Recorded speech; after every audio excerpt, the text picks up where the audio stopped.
សាច់រឿងនេះខ្ញុំចាប់ដើមនៅក្នុងបេះនៅរបស់ player មួយក្រុមហើយខ្ញុំបានចូលមកលួច item លួចអីនៅក្នុងនោះម្យ៉ាងដែរអញ្ចឹងតោះទៅមើល episode ទាំងអស់គ្នាច្រឡំមើល to the video ទាំងអស់គ្នាខ្ញុំតនេក៏បានបើកឆេះមើលអីវ៉ាន់ទៅទៅវាមានអីវ៉ាន់ហើយខ្ញុំលួចអីចឹងណាមានអីវ៉ាន់តិចតួចដែរបែរនេះគឺទៅសងអញ្ចឹងណាគ្នាយើងបាទអញ្ចឹងមិនស្អីទេយកមើលគេមកហើយយើងនឹងចាំកាប់ play ម្នាក់ហ្នឹងយក item តែម្ដង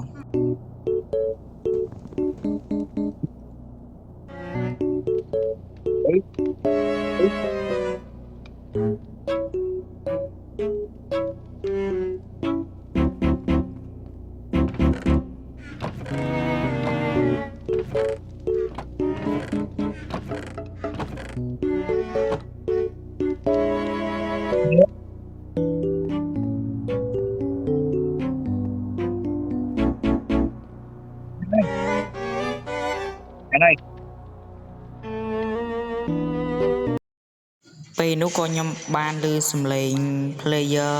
ក្រុមកំពុងតែនិយាយគ្នានឹងដៃទេប៉ុន្តែចាំមើល player ម្នាក់នោះចុះមកខ្ញុំអាចនឹងកាប់ហើយនឹង composition របស់គេបើកមកជួបប៉ះយើងតែម្ដងភ្លាមៗខ្ញុំកាប់យកតែម្ដង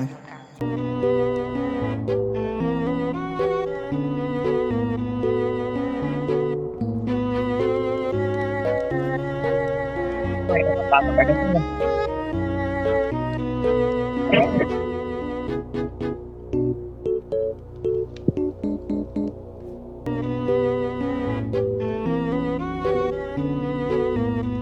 ខ្ញុំក៏បានឃើញឈ្មោះ player ម្នាក់នោះក៏បានដើរមកហើយខ្ញុំក៏បានគៀងមួយភ្លេចទៅពេលហើយខ្ញុំងាកមកឃើញ player នោះកំពុងតែចុះ camster មកហើយបាទហើយគាត់មិនអាចឃើញខ្ញុំបានទេខ្ញុំកំពុងតែ composition ហើយចាំមើលទៅក៏បគាត់វាយខ្ញុំប៉ាមួយដៃខ្ញុំអាចនឹងពាក់កៅមើលនឹងកាប់តทางវិញតែម្ដងអូខេបាទចាំមើលសិនបាទគាត់ប៉ះយើងមួយដៃនឹងទៅហើយខ្ញុំនឹង episode ហ្នឹងចាំមើលទាំងអស់គ្នាថាភាគហ្នឹងខ្ញុំងាប់ឬរៀងត្រឹមព្រោះហើយនេះគឺជា team អាយ៉ាគាត់បានប៉ាខ្ញុំហើយខ្ញុំក៏ពាក់អាវភ្លាមៗយកតែម្ដងបាទពាក់អាវភ្លាមហើយក៏ play ឃើញ player ហើយខ្ញុំក៏បានកាន់ totem យ៉ាង security pole ហើយដល់ពេលនោះក៏នេះហើយខ្ញុំក៏រត់ចូលទៅកាប់យកភ្លាមខ្ញុំ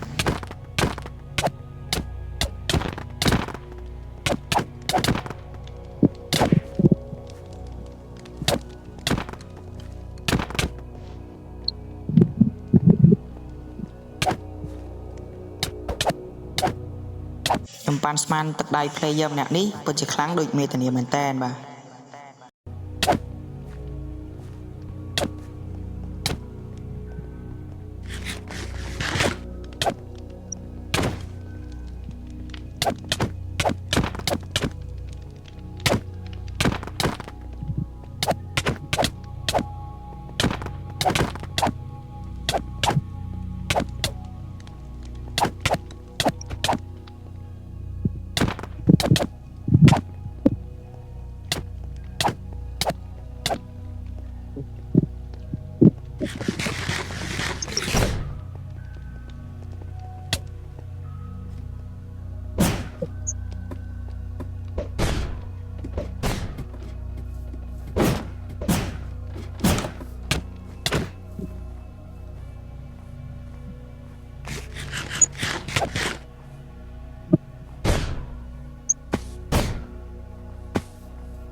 United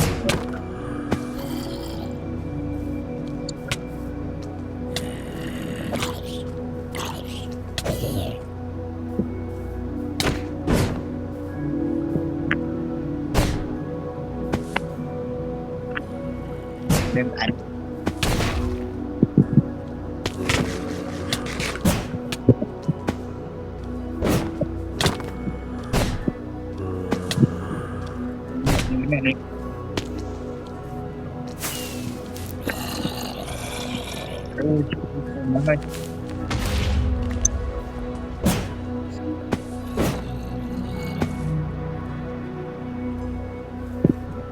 ខ្ញុំក៏បានជួយទៅមើលហ្មហើយនឹងអាវមើលរបស់ខ្ញុំក៏បានចិត្តបាក់ដែរហើយណាមួយអញ្ចឹងផងខ្ញុំក៏អាចហោះរត់តែម្ដង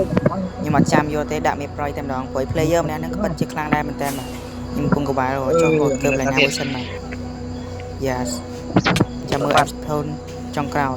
ហើយនេះគឺជាក្នុង server របស់ខ្ញុំ